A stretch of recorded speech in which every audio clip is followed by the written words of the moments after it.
Guess who? Yeah, it's me, Uncle Dean. Still squatting in the wilderness of North Idaho. Off the grid and loving it. Anyway, voice getting a little scratchy. I think I caught a sniffle the other day. We'll see. Anyway, I've got this thing about half wound. This will be your third video. Excuse me. In these rewinds.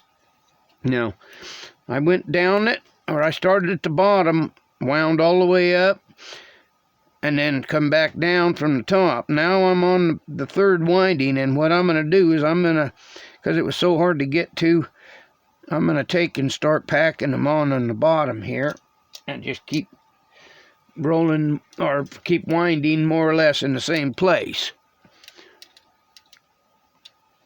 And that way I'll have all kinds of room at the top to finish it off.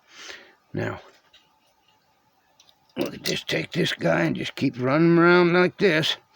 Keep him packed down towards the bottom. It don't matter where on these coils, or where on these tabs or knobs you put the wire, you know.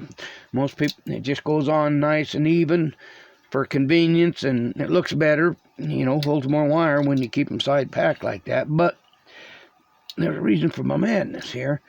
I mean, I'm going to keep as much as I can down below, because then I'll not have to put up with trying to get it to go in there once everything starts getting good and filled up. So I'm going to just keep running them in this way, as I said. Keep the twists out of the wire. And that's a plus, are important. I broke the wire once, about I don't know, 6 or 8 foot length off of it when I first started pulling. I got a kink in it, and it slowly worked itself to where it cut the wire. So anyway, I'm gonna have to solder that and put a shrink tube sleeve on it, and I'll just finish wrapping that back on. That way I'll know my wire is the proper length. And yeah, you can splice coils like that. It don't look pretty, but it works just fine. You know, don't use the least amount of solder you can for the best hold, of course.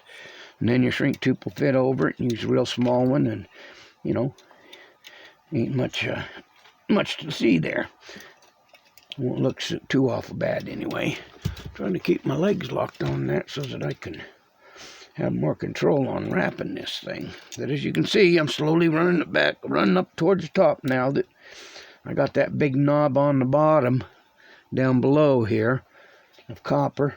Now this thing will go back up and down, and run back up and down it with the copper line to use up more copper and get rid of this excess wire. Yeah. Got another question for you people. More words of wisdom. Yeah. What's the difference between a rooster and a hen?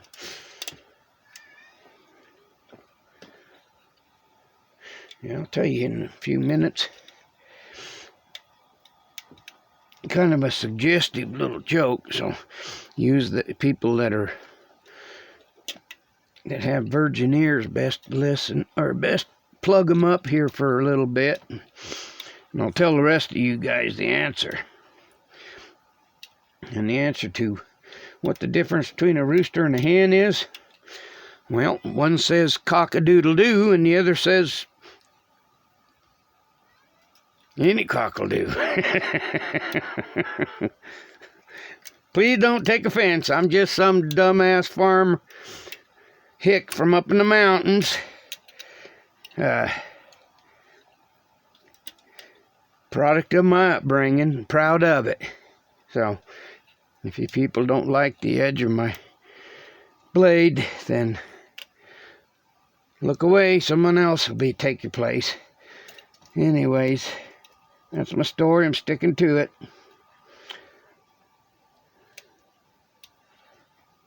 Well, now we're going to have to start running back down with our copper. She's getting shorter and shorter. Might have to fire up the...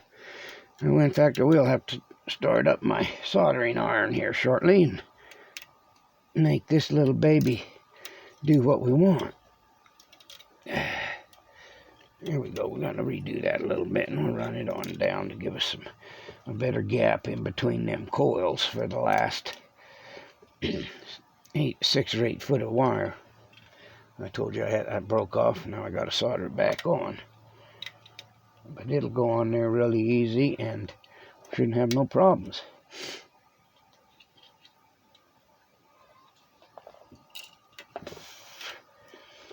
Other than that one side stacking up on me right there, that I don't need.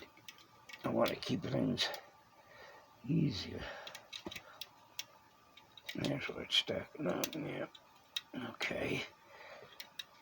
I get that around there to keep them way over. There we go. Much better. You guys are seeing that? I tend to lose my concentration on that camera. Okay, I think that's all we're going to do right now until I get that other end soldered on there. Easy enough to do. You people want to put up with me for a minute, I'll set up the soldering station and we'll fire it back up. Anyway, this is video 3, and you can see what's going on. No, it don't look like a factory job, but then again, it don't look all that bad either. All right, well, we'll keep you informed as we go. I'm going to shut down for a minute, and we'll go get the soldering station and get this thing fixed. Toodaloo, or whatever the hell you people say nowadays.